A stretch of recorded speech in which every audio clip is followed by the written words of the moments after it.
Modise uyakuvuma ukuqhakatheka kokuphepha nokuvikeleka kwabahlali benarha le. Honorable members have said that this rioting, this insurrection, whatever you want to call it, this thing that happened was because the governing party is in disarray. It does not matter which side felt how hurt or challenged, it is still illegal.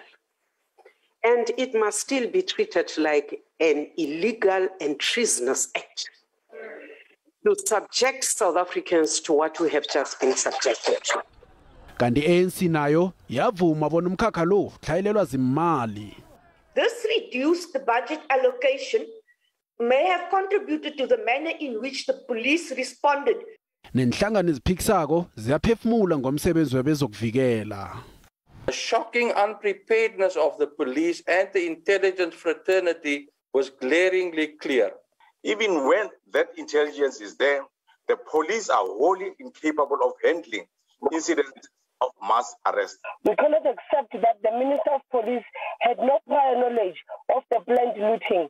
It is clear that the intelligence structures of South Africa failed the people of South Africa. UNgqongqotjhe wezamapolisa eqale utjele amalunga wePalamende ukuthi bebanganamkhanyo kuhle ngokwenzekileko ngombani imbiki indaba akhangeze uveze wonke umsebenzi wenziwa amapolisa. Uthi amalunga akhe amaningi awenze ngefanele umsebenzi wawo.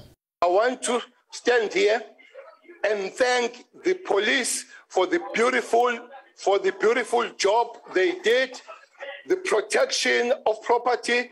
Bekulihlo libukhali ikhono lephiko lamapolisa aqalene nokulawula izehlakalo ezinjengalezi emphakathini.